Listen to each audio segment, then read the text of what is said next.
अस्सलामुअलैकुम। Pakistan atomic energy commission पीएईसी में new vacancies की अनाउंसमेंट हो चुकी है, वो भी ऑल ओवर दी पाकिस्तान से। आप पाकिस्तान के किसी भी शहर, किसी भी डिस्ट्रिक्ट से हैं, तो आप इन वैकेंसीज़ में ईज़िली ऑनलाइन अप्लाई कर सकते हैं। तालीमी काबिलियत की बात की जाए तो अगर आपके पास कोई भी ग्रेजुएशन की डिग्री या मास्टर्स की डिग्री, चाहे वो इंजीनियरिंग प्रोग्राम में हो या नॉन इंजीनियरिंग प्रोग्राम, और इसके अलावा अगर आप एमबीबीएस पास या एलएलबी पास की हैं, देन भी आप इन वैकेंसीज़ में ईज़िली ऑनलाइन अप्लाई कर सकते हैं। आपने किस तरीके से ऑनलाइन अप्लाई करना है, आपने अपनी प्रोफ़ाइल को किस तरीके से सबमिट करना है ऑनलाइन, इन तमाम सवालात के जवाबात इंशाल्लाह आपको आज की इस वीडियो में देखने को मिलेंगे। अप्लाई का प्रोसेस से पहले मैं आप सबके साथ advertisement A to Z, top to bottom, right to left तक अच्छे तरीके से रीड करके शेयर करूँगा, ताकि जब हम अपनी एप्लीकेशन की तरफ जाएँ, आपने प्रोफ़ाइल किस तरीके से कंप्लीट करनी है उसकी तरफ जाएँ, तो आपसे कोई भी गलती ना हो। तो it's a humble request, video का कोई भी पार्ट आप सब स्किप ना कीजिए। करियर अपॉर्च्युनिटीज़, यहाँ पे सबसे पहले नेम ऑफ पोस्ट की, यहाँ पे अगर मैं नीचे से स्टार्ट करूँ, तो सबसे पहले यहाँ पे फर्स्ट से स्टार्ट कर लेते हैं। हमारे पास प्रिंसिपल असिस्टेंट साइंटिस्ट की जॉब है, जो कि 10वीं स्केल की जॉब है, और उसमें जो आपको सैलरी दी जाएगी वो 2,50,000 अप्रॉक्सीमेटली आपको दी जाएगी। इसके लिए जो है आपके पास कम से कम बीएसटी होनी चाहिए, स्पेशलाइजेशन इन लेज़र और ऑप्टिक्स में, विथ 8 साल के एक्सपीरियंस के साथ, और प्रेफर्ड उनको भी किया जाएगा जिनके पास स्किल्स होंगी। नंबर सेकंड पे हमारे पास है सीनियर मेडिकल ऑफिसर की जॉब है, जो कि 9वीं स्केल की जॉब है। यहाँ पे भी देखेंगे मेडिकल ऑफिसर की जॉब के लिए, यहाँ पे देखें कि कितनी मतलब वैकेंसीज़ की अनाउंसमेंट की गई है, कितनी पोजीशन के लिए। आप यहाँ से देख लें, फॉर एग्जाम्पल जनरल सर्जन, फिर यहाँ पे साइकेट्रिस्ट के लिए भी अप्लाई किया जा सकता है, जनरल मेडिसिन, यहाँ पे फिर उसके अलावा यहाँ पे हमारे पास ऑर्थो मेडिकल की जो है, अगर आप वो आपके पास वो स्पेसिफिकेशन डिग्री है, देन भी आप इसमें अप्लाई कर सकते हैं। अगर आपके पास डेंटिस्ट या पीडी सर्जरी की भी अगर आपके पास डिग्री वगैरह है, देन भी आप इस वैकेंसी में अप्लाई कर सकते हैं। और इनके लिए जो आपकी सैलरी होगी वो 2 लाख रुपए आपकी जो है माहाना सैलरी दी जाएगी। इसके लिए आप कम से कम एमबीबीएस या बीडीएस पास होने चाहिए, पोस्ट ग्रेजुएशन की डिग्री आपके पास लाज़मी होनी चाहिए, रिकॉग्नाइज्ड इदारे से। नंबर थर्ड पे है सीनियर मेडिकल ऑफिसर की जॉब है, जो कि 9वीं स्केल की जॉब है, जो कि हमारे पास ऑन्कोलॉजी और न्यूक्लियर मेडिसिन मेडिसिन की जॉब है। मेडिसिन की जॉब पे जो कि 2 लाख रुपए आपको माहाना सैलरी दी जाएगी। इसके लिए आप एमबीबीएस पोस्ट ग्रेजुएट होने चाहिए एफसीपीसीएस से, और इसके अलावा अगर आप एमबीबीएस फर्स्ट डिवीजन मिनिमम 6 साल की एक्सपीरियंस के साथ भी हैं, अगर including your house job, then भी आप इसमें अप्लाई कर सकते हैं। नंबर 4 पे हमारे पास मेडिकल ऑफिसर की जॉब है, जो कि 8वीं स्केल की जॉब है। इसके लिए जो आपको सैलरी पैकेज दी जाएगी वो आपको 1,50,000 से 3,000 रुपये, 300 रुपये दी जाएगी। और आप एमबीबीएस फर्स्ट डिवीजन में अगर आपने मुकम्मल की हुई है विथ हाउस जॉब के साथ, देन आप इसमें अप्लाई कर सकते हैं। फिर हमारे पास पैरामेडिक्स मतलब फार्मेसी की जॉब है। अगर आपके पास डी फार्मेसी की फर्स्ट डिवीजन से अगर आपके पास 4 साल की डिग्री है आफ्टर एफएससी के बाद, देन आप इससे अप्लाई कर सकते हैं, और वो जो आपकी डिग्री है 2 साल के एक्सपीरियंस के साथ हो, या अगर आपके पास डी 1 साल का एक्सपीरियंस भी है, देन भी आप इसमें अप्लाई कर सकते हैं। फिर हमारे पास आ रहा है पैथोलॉजिस्ट थेरेपिस्ट की जॉब है, जो कि 8वीं स्केल की जॉब है। इसके लिए भी सैलरी पैकेज सेम ही है, और इसके लिए भी रिक्वायरमेंट वगैरह सेम ही है। फिर हमारे पास यहाँ पे जूनियर इंजीनियर की जॉब है, जो कि 8वें स्केल की जॉब है। इसके लिए बायोमेडिकल, बायोमैकेनिकल, इलेक्ट्रॉनिक्स और इलेक्ट्रिकल इंजीनियर वाले इसमें अप्लाई कर सकते हो। आपकी जो सैलरी होगी वो 1,30,300 रुपये होगी। इसके लिए अगर आपने बी या बीएस इनमें किसी भी स्पेसिफिक सब्जेक्ट में अगर आपके पास है, इन बायोमेडिकल, मैकेनिकल या इलेक्ट्रिकल इलेक्ट्रॉनिक्स में अगर आपके पास फर्स्ट डिवीजन में डिग्री है, देन आप इसमें अप्लाई कर सकते हैं। फिर हमारे पास जूनियर साइंटिस्ट की जॉब है, जो कि 8वें स्केल की जॉब है। इसके लिए अगर आपने माइक्रोबायोलॉजी से अगर आपके पास डिग्री है 4 साल की, अगर आपने मास्टर्स भी किया हुआ है, तो देन भी आप इसमें अप्लाई कर सकते हैं, और आपकी जो सैलरी होगी वो आपको 1,30,300 रुपये दी जाएगी। फिर जूनियर साइंटिस्ट की जॉब है, जो कि 8वें स्केल की जॉब है। अगर आपने न्यूट्रिशन, क्लिनिकल साइकोलॉजी की अगर आपके पास डिग्री वगैरह है, देन आप इसमें अप्लाई कर सकते हैं। 4 साल की डिग्री और आपके पास 2 साल का एक्सपीरियंस होना चाहिए। इसके लिए भी जो सैलरी पैकेज है वो सेम है। फिर आईटी ऑफिसर की जॉब है, जो कि 8वें स्केल की जॉब है, जो कि आपको सैलरी पैकेज होगा वो 1,30,300 रुपये दिया जाएगा अप्रॉक्सीमेटली। इसके लिए जो रिक्वायरमेंट है, ये मैं बहुत ज़्यादा फेवरेट है इंशाल्लाह। बीएससीएस या बीएसआईटी या बीएसई, अगर आपके पास 4 साल की डिग्री है फर्स्ट डिवीजन में, 1 साल का एक्सपीरियंस के साथ, देन आप इसमें अप्लाई कर सकते हैं। अगर आपके पास कोई भी मास्टर्स की डिग्री में स्पेसिफिक प्रोग्राम में 2 साल के एक्सपीरियंस के साथ, देन भी आप इसमें अप्लाई कर सकते हैं। या इसके अलावा अगर आपके पास बी या बीएससी की भी डिग्री है ना स्पेसिफिक सब्जेक्ट्स में, 1 साल के एक्सपीरियंस के साथ, देन भी आप इसमें अप्लाई कर सकते हैं। और अगर आपके पास बीसीएस, बीआईटी या बीएस से 4 साल की डिग्री है फर्स्ट डिवीजन में ना डेटा साइंटिस्ट, अगर डेटा साइंस में होगी तो आपको प्रेफर्ड किया जाएगा, और आपके पास 1 साल का एक्सपीरियंस भी लाज़मी होना चाहिए। फिर हमारे पास नंबर 11 पे लॉ ऑफिसर की जॉब है, जो कि 8वें स्केल की जॉब है। इसके लिए जो आपको सैलरी दी जाएगी वो 1,45,000 रुपये होगी। आपके पास बैचलर्स डिग्री आपके पास लॉ की होनी चाहिए एलएलबी के फर्स्ट डिवीजन में, और आपके पास वैलिड जो है लाइसेंस होना चाहिए बार काउंसिल का 3 साल के एक्सपीरियंस के साथ, जो कि प्रैक्टिस का आपका लाज़मी होना चाहिए। Number last the junior programmer की जॉब है जो कि 7वीं स्केल की जॉब है and your salary is 1,11,000 per month approximately and their qualifications are BScs, BSIT first division minimum 3 years of degree course and equivalent with the 5 years of relevant experience। इसका मतलब ये कि अगर आपके पास BSc की मतलब अगर आपके पास 3 साल की भी डिग्री है फर्स्ट डिवीजन के साथ देन के आप इसमें अप्लाई कर सकते हैं। नॉट अ BS, ये BSc मतलब हमारे पास जो 13 साल की मतलब जो 3 साल की डिग्री होती है वो 5 साल के एक्सपीरियंस के साथ देन आप इसमें अप्लाई कर सकते हैं। तो व्यूअर्स ये इनकी नंबर ऑफ वैकेंसीज़ थी जो कि मैंने सोचा कि आप सबके साथ अच्छे तरीके से ब बता दी जाए। यहाँ पे इन्होंने एक चीज़ और मैं आपको बताना चाहूँगा कि बेसिकली जो भी जॉब्स थी वो कॉन्ट्रैक्ट बेसिस जॉब्स हैं, जो कि आपका कॉन्ट्रैक्ट है वो आगे इंशाल्लाह इंक्रीज़ हो जाएगा with the passage of time अगर आपकी परफॉर्मेंस वगैरह इनको अच्छी लगी तो। जनरल इंस्ट्रक्शंस वगैरह की यहाँ पे बात की जाए तो term and conditions general instructions की बात यहाँ पे की जाए, तो जिनकी 3rd डिवीज़न में अगर डिग्री होगी ना वो इसमें अप्लाई नहीं कर सकते। प्रेफर्ड किया जाएगा जिनकी फर्स्ट क्लास में एकेडमिक करियर होगा, सेकंड डिवीजन में भी allow expected in a final decree. जिनकी अगर सेकंड डिवीजन में भी डिग्री हो वो भी एक्सपेक्टेड है, भले वो सेकंड ईयर या थर्ड या फर्स्ट ईयर में हो, बट जो आप फाइनल डिग्री होनी चाहिए वो सेकंड ईयर से कम नहीं होनी चाहिए। First class degree means minimum आपके 60% मार्क्स एनुअल सिस्टम में लाजमी होने चाहिए, मतलब आपकी 2.5 CGPA होनी चाहिए out of 4 in each semester for the semester system and the second class means कि मिनिमम आपके 50% मार्क्स होने चाहिए एनुअल सिस्टम में और आपकी 2.0 CGPA होनी चाहिए आउट ऑफ 4। एज लिमिट जो आपको 35 साल मतलब इसमें कम से कम आपकी सबकी 35 साल तक उम्र होनी चाहिए इसमें, देन ही आप इसमें अप्लाई कर सकते हैं। जो भी इंजीनियरिंग के होंगे उनकी जो है पाकिस्तान में इंजीनियरिंग काउंसिल से डिग्री जो रजिस्टर्ड होनी चाहिए, और जो मेडिकल के होंगे उनके पास पाकिस्तान मेडिकल कमीशन जो मेडिकल डिग्री है उनकी वहाँ से रिकग्नाइज्ड होना लाजमी ज़रूरी है। और जो BS के होंगे उनकी जो डिग्री है वो HEC से रिकग्नाइज्ड होना वो भी लाजमी ज़रूरी है। और इसके अलावा यहाँ पे इन्होंने क्या कहा है कि जो भी गवर्नमेंट सर्वेंट होंगे वो प्रॉपर NOC के थ्रू अप्लाई करेंगे, at the time of test interview आपने उनको दिखाना होगा। Only candidate of the field preside criteria, जो भी कैंडिडेट इनकी क्राइटेरिया पे पूरा उतर पाएंगे उन्हीं को बुलाएंगे टेस्ट इंटरव्यू के लिए। और यहाँ पे only Pakistani nationality holders eligible है अप्लाई के लिए, डुअल नेशनलिटी वाले इसमें eligible in eligible not eligible है, ठीक है। उसके अलावा यहाँ पे सिलेक्टेड कैंडिडेट्स ने भी परमानेंट एनीवेयर इन पाकिस्तान, जो आपकी प्लेस ऑफ पोस्टिंग होगी पाकिस्तान के किसी भी शहर किसी भी डिस्ट्रिक्ट वगैरह में हो सकती है।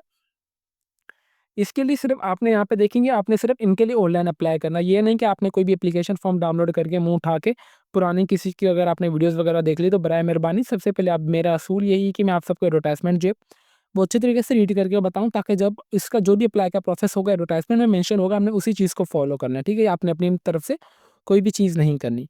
ऑनलाइन अप्लाई का प्रोसेस जो है इनका 19 जनवरी 2025 से स्टार्ट हो चुके हैं। लास्ट डेट ऑफ रजिस्ट्रेशन 7 फरवरी 2025 जो है इसकी लास्ट डेट ऑफ रजिस्ट्रेशन है। तो व्यूअर्स इनकी एडवर्टाइजमेंट थी जो कि मैंने आप सबको A to Z top to bottom right to left तक अच्छी तरीके से रीड करके बता दी है। अभी हम चलते हैं अपने ऑनलाइन अप्लाई के प्रोसेस की तरफ कि आपने ऑनलाइन अप्लाई किस तरीके से करना है। ऑनलाइन अप्लाई के लिए मैं देखेंगे सिंपली अपने क्रोम ब्राउज़र पे आ चुका हूँ और मैंने लिखा है कि Pakistan atomic energy commission PAEC job 2025। जैसे आप यही सर्च करेंगे ये सर्च करने के बाद आपके पास यहाँ पे करियर्स एट PAEC ये आ रहा होगा, आपने जस्ट इस पे टैप करेंगे तो आपके पास ये वाली वेबसाइट ओपन होकर आ जाएगी। इंशाल्लाह मैं आपको इसका लिंक इस वीडियो के डिस्क्रिप्शन में प्रोवाइड कर दूंगा ताकि आप सबको कोई परेशानी ना हो। सिंपली आप यहाँ के आ जाएंगे vacancies counts letter and more employment detail वाले पे जैसे आप दबाएंगे तो आपके पास यहाँ पे रिक्वायरमेंट सिस्टम वाला पेज ओपन होकर आ जाएगा। नंबर सेकंड यहाँ पे सबसे पहले देखें कि आपके पास registration and submit application. Number second is the view advertisement alert. Simply आपने व्यू एडवर्टाइजमेंट वाले पे दबाएंगे तो यहाँ पे जो है सबसे पहले मेरा जो अकाउंट है यहाँ पे लॉगिन है तो मैं यहाँ पे कर लेता हूँ अपना अकाउंट लॉग आउट, ताकि यहाँ पे जो भी इंटरफेस है आप सबके सामने इस तरीके से है। आपने सिंपली स्क्रॉल डाउन करना है और आप एडवर्टाइजमेंट डिटेल वाले पे दबाएंगे तो ये आपके पास एडवर्टाइजमेंट जो वो डाउनलोड होकर आ जाएगी। उम्मीद करते हैं कि आपको एडवर्टाइजमेंट जो वो डाउनलोड करने का तरीका आ चुका होगा। एडवर्टाइजमेंट पढ़ने के बाद आपने आ जाना है अपने अकाउंट क्रिएट के ऊपर। अगर यहाँ पे सबसे पहले आपका अकाउंट बना हुआ है तो ठीक है, अगर आपका अकाउंट नहीं बना हुआ है तो सबसे पहले आपने जो अपना अकाउंट है वो क्रिएट कर लेना है। यहाँ पे देखिए simply click here to sign in. अगर आपका अकाउंट पहले से बना हुआ है तो आप साइन इन करेंगे, अगर आपका अकाउंट नहीं बना हुआ है तो आप क्रिएट एन अकाउंट वाली हेयर पे आ जाएंगे। हम एज्यूम करते हैं कि हमारा अकाउंट नहीं बना हुआ है तो सबसे पहले आप आ जाएंगे यहाँ पे आपने अपने जैसे लिंक पे दबाएंगे तो यहाँ पे रजिस्टर्ड फॉर्म आपके सामने आ जाएगा। यहाँ पे आपने अपना CNIC नंबर एंटर करना है विदाउट डैश, देन आपने अपना मुकम्मल नाम एंटर करना है, देन आपने अपना पासवर्ड कंफर्म पासवर्ड। और सिक्योरिटी के तौर पे यहाँ से आपके सवाल पूछे जाएंगे, आपने उनमें से कोई भी सवाल पे सिलेक्ट करने के बाद वर्ड माई फेवरेट टीचर, मेरे जो फेवरेट टीचर फॉर एग्जाम्पल मेरे अब्बू हैं तो मैं आप लिख दूंगा अब्बू ABU, जो भी आपका होगा आप वो लिख दीजिए, या आप अपने वालिद साहब का नाम वगैरह एंटर कर दे जो भी हो, ठीक है। इस तरीके से आपने सिंपली क्रिएट एन अकाउंट पे बनाएंगे तो आपका जो अकाउंट है वो क्रिएट हो जाएगा। ये हमने समझ लिया। अकाउंट क्रिएट के बाद आपने विजिट प्रोफाइल करेंगे जहाँ पे सबसे पहले आपने टॉप टू सबमिट एप्लीकेशन आपने जहाँ पे अपनी तमाम इन्फॉर्मेशन ऐड करनी है। जब तक यहाँ पे देखें आपकी जो प्रोफ़ाइल है, यहाँ पे अगर मैं फॉर एग्ज़ाम्पल खुद को साइन इन करता हूँ ताकि आप सबको दिखा सकूँ। यहाँ पे देखिए अभी मैं साइन इन कर रहा हूँ खुद को, साइन इन के बाद यहाँ पे मैं जैसे अपना पासवर्ड एंटर करूँगा तो मेरे पास अभी यहाँ पे प्रोफ़ाइल ओपन होके आ जाएगी। ठीक है, जैसे ही मैंने अपना अकाउंट ओपन किया तो देखेंगे वेलकम प्रोफाइल स्टेटस अभी मेरा 0% आ रहा है, जो इनकी थर्ड कंडीशन है ना, मैंने वो आपको इसलिए अकाउंट ओपन और लॉगिन किया कि जब तक आपकी प्रोफाइल 100% तक कंप्लीट नहीं होगी आप इन वैकेंसीज में अप्लाई नहीं कर सकते। फाइनल स्टेप में आपने जो है अपना टेस्ट सेंटर भी सिलेक्ट करना है, फिर एप्लीकेबल होगा। उसके बाद जैसे आप अपनी तमाम इन्फॉर्मेशन पढ़ लेंगे तो देन आपने सबमिट वाले बटन पर दबाएंगे तो आपकी जो प्रोफाइल है वो सबमिट हो जाएगी। यहाँ पे मैं आप सबको एक चीज़ रिकमेंड करूँगा कि बराए मेहरबानी आपने ऑनलाइन अप्लाई के प्रोसेस से पहले ना अप्लाई जब आप कर रहे होंगे तो आपने कोई भी मिस्टेक वगैरह नहीं करनी। आपने अपनी जो भी इन्फॉर्मेशन वगैरह डालनी है वो बिल्कुल सही डालनी है। बाद में आप अपनी एप्लीकेशन को वो ना ही एडिट वगैरह करवा सकते हैं। एडिट तो होगी मगर बहुत ज़्यादा क्वारी वगैरह हो गया, मतलब टाइम लगेगा इस चीज़ के लिए, तो आपने इस चीज़ को अवॉइड करना है और आपने कोई भी गलती नहीं करनी। मेरी फॉर एग्जांपल प्रोफाइल नहीं बनी हुई तो मैं यहाँ पे आ जाऊँगा विज़िट प्रोफाइल पर। विज़िट प्रोफाइल पे आने के बाद यहाँ पर सबसे पहले देखेंगे बेसिक इन्फॉर्मेशन आ रही है, फिर रिलेटिव की इन्फॉर्मेशन मैं दूँगा, एकेडमिक क्वालिफ़िकेशन, कोर्सेज़, एक्सपीरियंस, पब्लिशन और सबमिट। लास्ट में अपनी जो एप्लीकेशन है वो सबमिट कर दूँगा। बेसिक इन्फॉर्मेशन में सबसे पहले यहाँ पे देखेंगे मेरा नाम ऑलरेडी आ रहा है उमर अली, क्योंकि मैंने एप्लीकेशन फॉर्म में जो एंटर किया था। देन आपकी जो भी प्लेस ऑफ बर्थ होगी आप वो एंटर करेंगे, आपने अपने वालिद साहब का नाम, डोमिसाइल डिस्ट्रिक्ट आपका कहाँ का है आप वो एंटर करेंगे, आपका सीएनआईसी नंबर ऑलरेडी आ रहा होगा। डेट ऑफ बर्थ आपने अपनी एंटर कर देनी है, आपकी जो भी डेट ऑफ बर्थ हो, फिर आप जेंडर मेल या फीमेल जो भी हैं आप वो एंटर करेंगे। नेशनैलिटी आपकी कौन-सी है आप वो एंटर करेंगे, आप शादीशुदा हैं या नहीं आप वो एंटर करेंगे, आपका मज़हब क्या है आप वो एंटर कर देंगे। ये एंटर करने के बाद आप आ जाएँगे कॉन्टैक्ट इन्फॉर्मेशन पर। कॉन्टैक्ट इन्फॉर्मेशन में सबसे पहले आपने अपना पोस्टल डिस्ट्रिक्ट एंटर करेंगे, आपकी तहसील क्या है, फिर पोस्टल एड्रेस और पोस्टल सिटी आपका जो भी होगा आप वो एंटर करेंगे। देन उसके बाद यहाँ पे आपने अपना बराए मेहरबानी आपने अपना जो मोबाइल नंबर इस फॉर्मेट में एंटर करना है। सबसे पहले आपने अपना एक मोबाइल नंबर दे देना है और आपने अपना दूसरा मोबाइल नंबर दे देना है। यहाँ पे मैं आप सबको एक चीज़ रिकमेंड करूँगा कि आप अपना मोबाइल नंबर और ईमेल एड्रेस ये दोनों चीज़ें आप एक्टिव दें ताकि आपको जो भी फर्दर अपडेट्स वगैरह हैं वो आपको इन्हीं चीज़ों पर आए। ईमेल एड्रेस आप देंगे अपना जो भी आपका एक्टिव होगा, फ़ैक्स नंबर ऑप्शनल है तो आप इसे छोड़ दें। अदर इन्फॉर्मेशन में यहाँ पे सबसे पहले यहाँ पे आप इसे छोड़ दें, ये ऑप्शनल है, ये भी चीज़ ऑप्शनल है, तो आपने जस्ट इन चीज़ों को छोड़ के आपने जस्ट सेव बेसिक इन्फॉर्मेशन पर दबाएँगे तो आपकी जो इन्फॉर्मेशन है वो सेव हो जाएगी। ठीक है, जैसे ही आप अपने यहाँ पे बेसिक इन्फॉर्मेशन कंप्लीट कर लेंगे, यहाँ पे आपके पास पीछे बैक पे आ रहा होगा पोस्टल तहसील, जो भी आपका तहसील का डोमिसाइल होगा आपने उसका पोस्टल कोड लिखना है, फिर आपका पोस्टल सिटी भी आ रहा होगा, आपने वो दोनों चीज़ें एंटर करने के बाद जस्ट आपने सेव इन्फॉर्मेशन वाले पे दबाएँगे तो यहाँ पे आप सेकंड वाली पे आ जाएँगे। यहाँ पे रिलेटिव इन्फॉर्मेशन में आ रहा है please provide information about your related servant served service in the government of the public sector organization में, अगर कोई भी आप वगैरह का है रिश्तेदार वगैरह, आप वो उसका नाम वगैरह ऐड कर सकते हैं। या आप अगर कोई भी होगा आपने उसका नाम ऐड करना है, आपका उससे क्या रिलेशन है आप वो एंटर करेंगे। आपका वो भाई है, ब्रदर इन लॉ है, फादर इन लॉ है, जो भी होगा आप वो एंटर करेंगे। वो कौन सी ऑर्गेनाइजेशन में, उनकी क्या पोजीशन है, सर्विस स्टेटस क्या भी वो है या नहीं, आप वो एंटर करने के बाद जस्ट आप ऐड रिकॉर्ड पे दबाएँगे तो ये आपकी इन्फॉर्मेशन हो जाएगी ऐड। ठीक है? ये ऐड होने के बाद आप आ जाएँगे एकेडमिक पर। एकेडमिक इन्फॉर्मेशन में आके आने के बाद सबसे पहले please enter all your academic record starting from a matric. इसका मतलब ये कि आपने मैट्रिक से अपनी तालीम एंटर करना स्टार्ट करनी है। मैट्रिक के बाद आपने अपनी इंटरमीडिएट, इंटरमीडिएट के बाद आपके पास कोई भी ग्रेजुएशन की डिग्री, उसके बाद आप अगर आपने कोई भी मास्टर वगैरह किया तो आपने इस सीक्वेंस को जो है फॉलो करना है। आप इसे जो है व्यू अपडेट वगैरह पे जाके अपग्रेड भी कर सकते हैं। आपने जो हर एक डिग्री के लिए आपने अलग-अलग से इसको ऐड वाले बटन पे दबाना है। सबसे पहले सर्टिफिकेशन में मेरे पास यहाँ पे आ रहा है matric. Matric degree matric again वही आ रहा है। मैट्रिक में फॉर एग्ज़ाम्पल मैंने किया है एसएससी सेकेंडरी स्कूल सर्टिफिकेशन यही है। उसके बाद यहाँ पे मेजर सब्जेक्ट मेरे पास कौन से थे, मेरे पास क्या थे, मेरे पास यहाँ पे फॉर एग्ज़ाम्पल साइंस मैंने किया था तो मैं यहाँ पे साइंस कर दूँगा। क्योंकि मेरी जो साइंस है वो 9th क्लास जो मैंने साइंस ली थी, मैंने कौन सी बोर्ड से की है, मैं बोर्ड का नाम, कौन सी तारीख में मैंने मुकम्मल की अपनी मैट्रिक वो एंटर करूँगा। ड्यूरेशन ऑफ ईयर मेरे पास कौन से साल में मैंने मुकम्मल किया, नंबर ऑफ ईयर में वो एंटर करूँगा। 1 ईयर में किया तो मैं यहाँ पे 1 लिख दूँगा। मार्किंग या मार्क सिस्टम है तो मैं यहाँ पे मार्क्स कर दूँगा। टोटल मेरे कितने नंबर थे, कितने नंबरों में से वो एंटर करने के बाद जस्ट ऐड एकेडमिक रिकॉर्ड वाले पे दबाऊँगा तो मेरे पास यहाँ पे जो मैट्रिक इन्फॉर्मेशन है वो ऐड हो जाएगी। मैट्रिक इन्फॉर्मेशन ऐड होने के बाद आपके पास अगेन नेक्स्ट ऑप्शन आएगा इंटरमीडिएट का। इंटरमीडिएट के बाद आपने अगेन ये स्ट्रेटजी को फॉलो करेंगे। इंटरमीडिएट के बाद अगर आपके पास कोई भी ग्रेजुएशन वगैरह की भी डिग्री होगी, ज़ाहिर-सी बात है आपने वो ग्रेजुएशन की डिग्री की भी आपने ऐड कर देनी इन्फॉर्मेशन। एकेडमिक इन्फॉर्मेशन ऐड करने के बाद यहाँ पे प्रोफेशनल अगर आपके पास कोई भी अगर आपने कोर्सेज़ वगैरह किए हुए हैं आप वो एंटर करेंगे। Please enter your DA diploma record. अगर आपने कोई भी डिप्लोमा वगैरह के रिकॉर्ड वगैरह हैं आपके पास, वो लास्ट में आप एंटर कर सकते हैं। Click here to the scroll down to view update and delete your provide information. आप चाहें तो यहाँ पे क्लिक हियर पे दबाने के बाद आपने जो भी अपनी इन्फॉर्मेशन वगैरह दी है, आप यहाँ से डिलीट वगैरह भी कर सकते हैं। सबसे पहले कोर्स डिस्क्रिप्शन, आज ये फॉर एग्जाम्पल मैंने जो किया है फुल स्टैक वेब डेवलपमेंट का किया है, तो मैं यहाँ पे वो लिख दूंगा कि मैंने जो है फुल स्टैक वेब डेवलपमेंट का कोर्स किया है, मेरे पास इतना एक्सपीरियंस है और मेरे पास ये स्किल्स है। उसके बाद मैंने कौन से दायरे से किया है, उस दायरे का नाम। फील्ड ऑफ द प्रोफेशन की बात की जाए तो यहाँ पे मेरे पास यहाँ पे आ जाएगा कंप्यूटर, तो मैं यहाँ पे जस्ट सी एंटर करता हूँ, तो अभी मेरे सी वाले में आ जाएगा कंप्यूटर। ठीक है, इस तरीके से आपके पास जो भी होगा आप वो एंटर करेंगे। उसके बाद यहाँ पे एड फील्ड ऑटोकेड, यहाँ पे देखें मेरे पास आ रहा है कि मेरे पास अभी जो भी मेरे पास कंप्यूटर में फील्ड होगी, इंफॉर्मेशन टेक्नोलॉजी में बेसिकली आती चीज़, तो मैं यहाँ पे वो लिख दूंगा ये वाली। ठीक है, कितने टाइम से कितने टाइम तक मैंने ये कोर्स किया, वो करने के बाद जहाँ पे मैं ऐड वाले बटन पे दबाऊंगा तो आपकी जो इन्फॉर्मेशन है वो ऐड होके हो जाएगी। अगर आपने मल्टीपल वगैरह कोई भी कोर्सेज वगैरह किए हुए हैं कंप्यूटर वगैरह के एक्सेलेट जो भी, तो आप यहाँ पे अपनी इन्फॉर्मेशन इस तरीके से ऐड कर सकते हैं।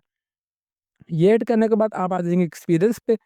एक्सपीरियंस वाले पे आने के बाद आपने जो अपनी एक्सपीरियंस की इन्फॉर्मेशन ऐड करनी है, सबसे पहले आपने वो एम्प्लॉय नेम, आपने जिस ऑर्गेनाइजेशन में आप काम कर रहे हैं आपने उस ऑर्गेनाइजेशन का नाम आपने यहाँ पे एंटर करना है। ऑर्गेनाइजेशन ऑर्गेनाइजेशन कौन सी है, मतलब गवर्नमेंट है, प्राइवेट है, सेल्फ एम्प्लॉयड है या सेमी गवर्नमेंट है, जो भी आप वो एंटर करेंगे यहाँ पे आपके पास। उसके बाद आपकी वहाँ पे कौन सी पोजीशन है आप वो एंटर करेंगे। फील्ड ऑफ प्रोफेशन की बात की जाए तो यहाँ पे आप जो भी आप फील्ड में काम कर रहे हैं आप वो एंटर करेंगे। स्पेशलाइजेशन आपकी क्या होगी वो एंटर करेंगे। कितने टाइम से कितने टाइम तक आपने काम किया वो, अगर या अभी तक भी अगर आप काम करें तो आप कर सकते हैं।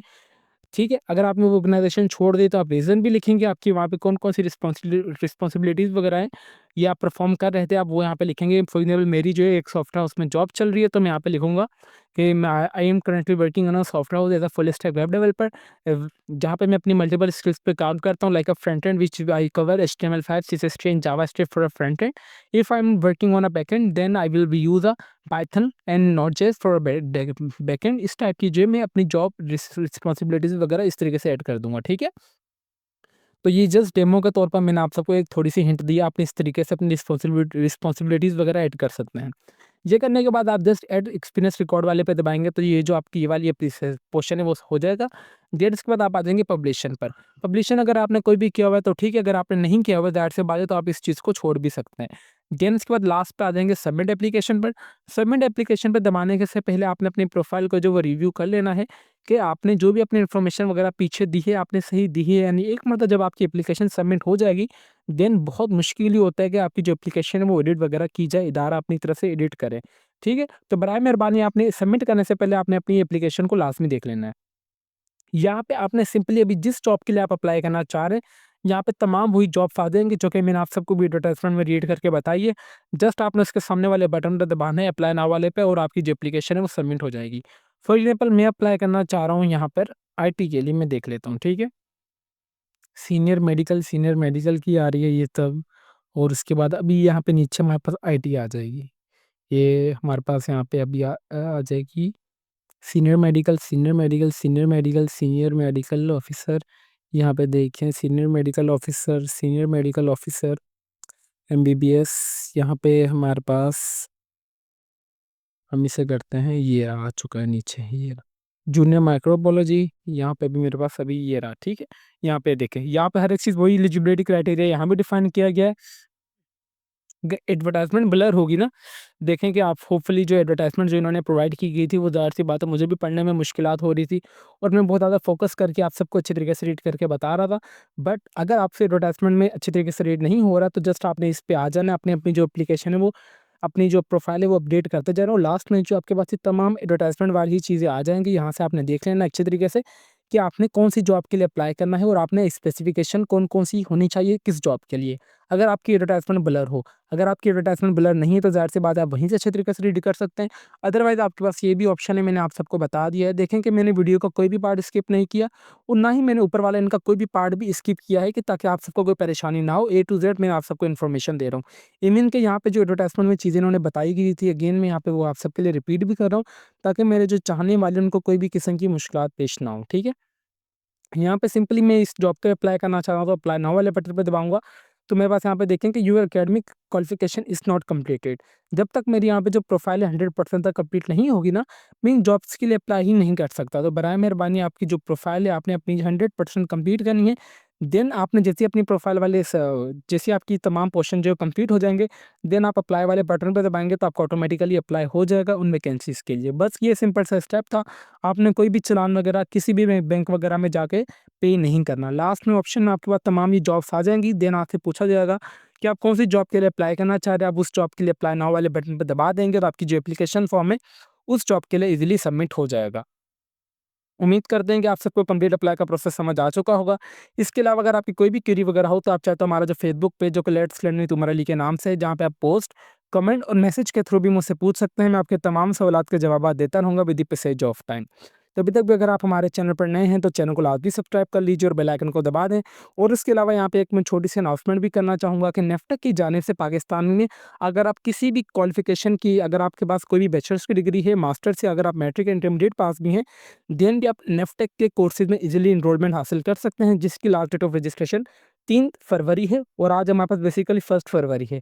तो बराए मेहरबानी उसके रजिस्ट्रेशन का प्रोसेस भी हमने अपने यूट्यूब चैनल पे अपलोड कर दिया है। तो बराए मेहरबानी उस फ्री वाले कोर्सेज में लाजमी अप्लाई कीजिएगा, क्योंकि उन कोर्सेज से करने का आप सबका ये फ़ायदा होगा कि तमाम जो प्रैक्टिकल वर्क की आप सबको कराया जाएगा, ना कि सिर्फ आपको आईटी ऑनलाइन कोर्सेज़ की अर्निंग के रिगार्डिंग बताया जाएगा, बल्कि मेडिकल के भी जो कोर्सेज़ हैं, ब्यूटिशियन वगैरह, डेंटल वगैरह, ये भी तमाम कोर्सेज़ आपको करवाए जाएँगे। आपने किस तरीके से कोर्सेज़ को आइडेंटिफ़ाई करना है, उसके लिए हमने अलग से डिटेल में अपने यूट्यूब चैनल पे वीडियो बना ली है, तो इट्स हम्बल रिक्वेस्ट आप वो वीडियो लास्ट में देख लीजिएगा। हुँ, और सेकंड अनाउंसमेंट मुझे ये भी करनी थी कि सीएम पंजाब की जानिब से जो क्लाइमेट चेंज इंटर्नशिप में भी जॉब्स की अनाउंसमेंट हुई है। जी, सीएम पंजाब की जानिब से भी पेड इंटर्नशिप की अनाउंसमेंट की गई है, जिसमें हमारे पास टूरिज़्म आता है और नंबर सेकंड में क्लाइमेट चेंज की इंटर्नशिप्स आती है, जिस पे आपको 60-60 हज़ार रुपए माहाना वज़ीफ़ा भी दिया जाएगा। उसका भी कंप्लीट अप्लाई का प्रोसेस हमने अपने यूट्यूब चैनल पे वीडियोज़ अपलोड कर दी हैं, तो इट्स हम्बल रिक्वेस्ट आप हमारी वो वीडियोज़ भी देख लीजिएगा। मैं आप सबको इसलिए एंड में बता रहा हूँ ताकि आप हमारी वीडियो लास्ट में देखिए। इससे आप सब अब आप सबकी का फ़ायदा और आपने जो मैंने आपको 2 इंटर्नशिप्स का बताया ना, बराए मेहरबानी आपने इसको लाज़मी अप्लाई करना है। क्योंकि पेड इंटर्नशिप्स होगी, आपके पास एक्सपीरियंस भी आ जाएगा और आपको फ्री सर्टिफिकेशन भी दी जाएगी और उसके अलावा आपको टीम के साथ काम करने का पता भी चल जाएगा कि मैंने अपने जो सीनियर्स के उनके साथ किस तरीके से काम करना है। ये एक छोटी सी एडवाइसेस थी जो कि मैंने सोचा कि आप सबके साथ लाजमी शेयर की जाए। अभी मुझे दीजिए आप सब इजाज़त, तो फिर मिलते हैं नेक्स्ट वीडियो में। तब तक के लिए अपनी दुआओं में हमें बहुत ज़्यादा याद रखें। अल्लाह हाफ़िज़।